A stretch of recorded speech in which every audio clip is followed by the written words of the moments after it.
नमस्कार दोस्तों, आप सभी का स्वागत है ओके प्लैनेट चैनल पे। आज के इस वीडियो में हम लोग बात करने वाले हैं एक आईपीओ के बारे में, और जिस कंपनी के आईपीओ के बारे में इस वीडियो में हम डिस्कशन करने वाले हैं उस कंपनी का नाम है पटेल रिटेल लिमिटेड। इस वीडियो में हम लोग आईपीओ के डिटेल्स जैसे उसके इंपॉर्टेंट डेट्स, कंपनी का बैकग्राउंड, कंपनी के फिनेंशियल और कंपनी के स्ट्रेंथ और वीकनेसेस को भी स्टडी करने वाले हैं।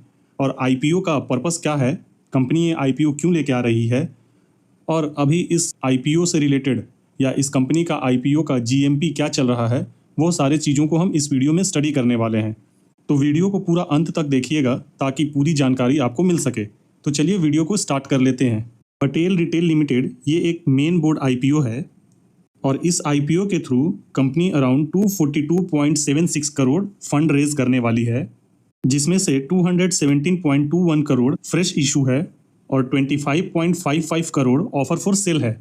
यानी 25.55 करोड़ रुपीस जो है वो उनके एग्जिस्टिंग शेयर होल्डर्स अपने शेयर्स को बेच के एक तरह से कहें तो पैसे विड्रॉ करने वाले हैं। वैसे इस आईपीओ का मेजर पोर्शन यानी 217.21 करोड़ कंपनी के पास जाने वाला है, जिसका यूटिलाइजेशन कंपनी अपने फ्यूचर ग्रोथ या जनरल कॉर्पोरेट पर्पसेस के लिए करने वाली है, जिसका स्टडी हम डिटेल में आगे करने वाले हैं। ये कंपनी एनएसई और बीएसई दोनों पे लिस्ट होने वाली है। और इस आईपीओ के प्राइस बैंड की बात करें तो ये 237 से 255 पर शेयर देखने को मिल रहा है, और एक लॉट में अराउंड 58 शेयर्स होने वाले हैं। इस कंपनी का फेस वैल्यू 10 रुपीज़ पर शेयर देखने को मिल रहा है, यानी फ्यूचर में आप इसमें स्प्लिट देख पाएंगे। कंपनी ने अपने एम्प्लॉयज़ के लिए भी 51,000 शेयर्स को रिजर्व करके रखा है। अगर आप इस कंपनी के एम्प्लॉय हैं तो आपको पर शेयर 20 रुपीज़ का डिस्काउंट भी देखने को मिलेगा। ये आईपीओ 19 अगस्त को अप्लाई करने के लिए ओपन हो जाएगा, और 21 अगस्त को शाम 5 बजे से पहले तक आप इसमें अप्लाई कर सकते हैं।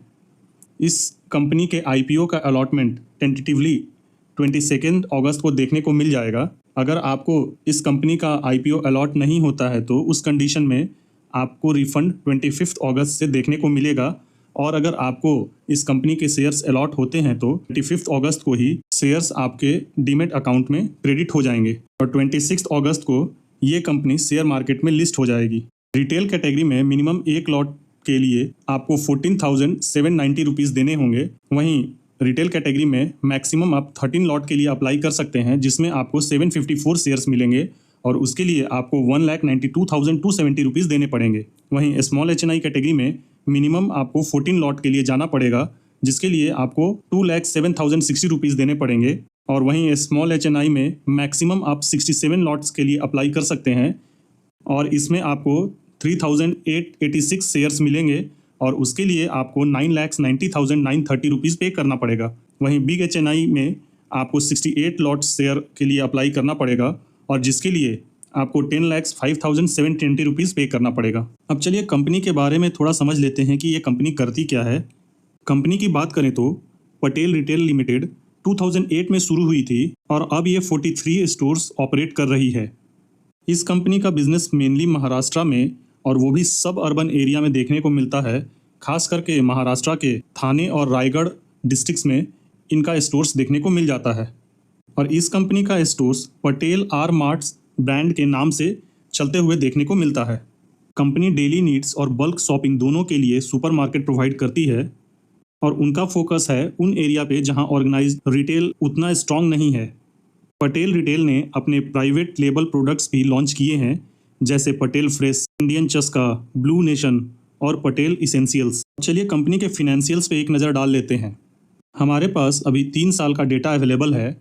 आप अगर देखेंगे तो 2023 में इनका टोटल इनकम 1,019 करोड़ देखने को मिल रहा था, जो कि 2024 में ये घट के 817 करोड़ देखने को मिला है। वहीं 2025 में फ्लैटिस अप देखने को मिल रहा है, जो कि 825.99 करोड़ है। यानी अगर देखें तो इनका टोटल इनकम 2023 में सबसे ज़्यादा था। 2024 में और 2025 में बहुत ही ज़्यादा ग्रोथ देखने को नहीं मिला है। इवन जो 2025 में हल्की सी ग्रोथ भी जो देखने को मिल रही है, वो बहुत ही मिनिमम सा ही ग्रोथ देखने को मिल रहा है। प्रॉफिट आफ्टर टैक्स की बात करें तो 2023 में ये 16.38 करोड़ देखने को मिल रहा था, जो कि 2024 में ये बढ़ के 22.53 करोड़ हो गया, और अभी 2025 में ये 25.28 करोड़ देखने को मिल रहा है। यानी profit after tax year on year बढ़ते हुए देखने को मिला है। इसका मतलब ये है कि कंपनी का टोटल इनकम तो नहीं बढ़ा बट प्रॉफिट आफ्टर टैक्स बढ़ा है, यानी कंपनी ने अपने एक्सपेंडिचर को कंट्रोल किया है, एक्सपेंसेस को कंट्रोल किया है, जिसकी वजह से वो प्रॉफिट को बढ़ा पाई है। वहीं बोरोइंग की बात करें तो 2023 में वो 182 करोड़ का बोरोइंग था, जो कि 2024 में थोड़ा सा बढ़ के 185.75 देखने को मिल रहा था, और करंट ईयर यानी 2025 में ये बोरोइंग 180.54 है देखने को मिला है। तो वैसे बोरोइंग को अगर हम देखें तो ऑलमोस्ट फ्लैट ही देखने को मिल रहा है, इसमें बहुत ही ज़्यादा मेजर चेंज देखने को नहीं मिला है। कंपनी का ROE 19.02% देखने को मिल रहा है और ROCE 14.43% देखने को मिला है। वहीं डेप्ट इक्विटी रेशियो की बात करें तो 1.34% देखने को मिल रहा है, और पैट मार्जिन की बात करें तो 3.08% देखने को मिल रहा है। वहीं EBITDA मार्जिन भी 7.61% ही देखने को मिल रहा है। इस कंपनी का EPS प्री IPO में 10.16 देखने को मिल रहा है, जो कि पोस्ट IPO 7.57 देखने को मिलेगा। और वहीं PE की बात करें तो इसका PE प्री IPO में 25.1 देखने को मिल रहा था, जो कि पोस्ट IPO 33.69 देखने को मिलेगा। इस कंपनी के स्ट्रेंथ और वीकनेसेस पे एक नज़र डाल लेते हैं। कंपनी की स्ट्रेंथ की बात करें तो स्टडी ग्रोथ और स्ट्रॉन्ग सब अर्बन प्रेजेंस देखने को मिल जा रहा है, और दूसरा इनका स्ट्रेंथ है डाइवर्सिफिकेशन इन प्रोडक्ट कैटेगरी जैसे फूड, फैशन, होम इम्प्रूवमेंट, और थर्ड इनका स्ट्रेंथ है अपने सप्लाई चेन को कंट्रोल करने के लिए प्रोडक्शन फैसिलिटी भी इन्होंने स्टार्ट किया है। वीकनेसेस की बात करें तो बिजनेस मेजरली महाराष्ट्र के रीजन पे ही डिपेंडेंट है। सेकेंड वीकनेस की बात करें तो ये यूजुअली सारे रिटेल सेक्टर में देखने को मिलता है, क्योंकि सीजनल वेरिएशंस या रॉ मटेरियल प्राइस चेंज से इनके प्रॉफिटेबिलिटी पे इम्पैक्ट आ सकता है। और थर्ड वीकनेस की बात करें तो जैसा कि हमने देखा कि इनका टोटल इनकम बहुत ही शार्पली ग्रो नहीं कर रहा है। इवन 2023 के रिस्पेक्ट में 2024 में और 2025 में डिक्लाइनिंग होते हुए देखने को मिला है।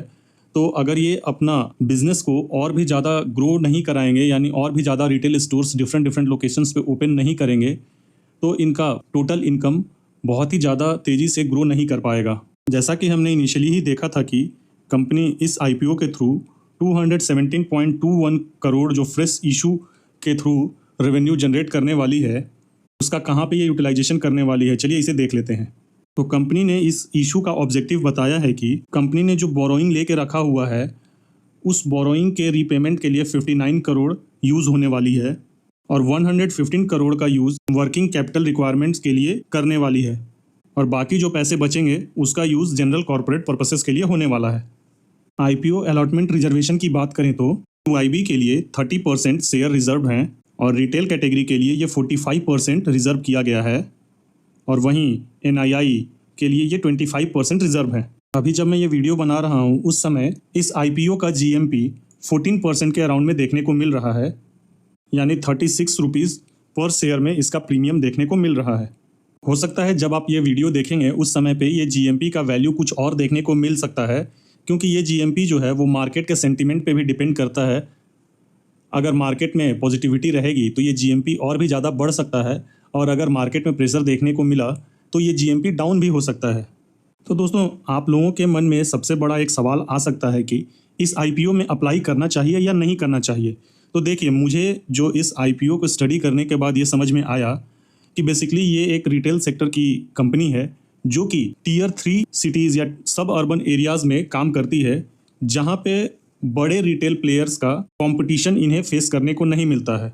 तो उस कंडीशन में ये कंपनी ग्रो कर सकती है, बट Tier 3 या सब अर्बन एरिया में प्रोडक्ट्स का कंजम्पशन सिटीज़ के या मेट्रो सिटीज़ के रिस्पेक्ट में थोड़ा कम होता है, तो इन्हें अपने स्टोर्स को डिफरेंट लोकेशंस में भी एक्सपांड करना पड़ेगा, तब जाके इनके टोटल इनकम में सिग्निफिकेंटली ग्रोथ देखने को मिलेगा। वैसे देखा जाए तो जब ये IPO अप्लाई करने के लिए अवेलेबल होगा और उसका जिस दिन लास्ट डेट देखने को मिलेगा, उस टाइम पे अगर इसका GMP अच्छा देखने को मिले तो ही इस IPO में आप अप्लाई करने के लिए जाइए। और इस कंपनी के IPO को भी आप जस्ट लिस्टिंग गेन के लिए ही कंसीडर कर सकते हैं।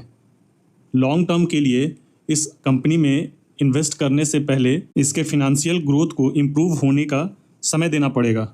यानी मेरे कहने का मतलब है कि एक बार ये कंपनी जब मार्केट में लिस्ट हो जाती है और उसका कंटिन्यूसली जब क्वार्टर रिजल्ट आता है और इसके फिनेंशियल ग्रोथ नज़र आते हैं और ये अपना स्टोर्स कंटिन्यूसली बढ़ाती है, तो जाके इसे लॉन्ग टर्म के लिए कंसीडर किया जा सकता है। बट फिलहाल के समय में ये कंपनी का जो IPO है जस्ट लिस्टिंग गेन के लिए ही कंसीडर करने लायक है।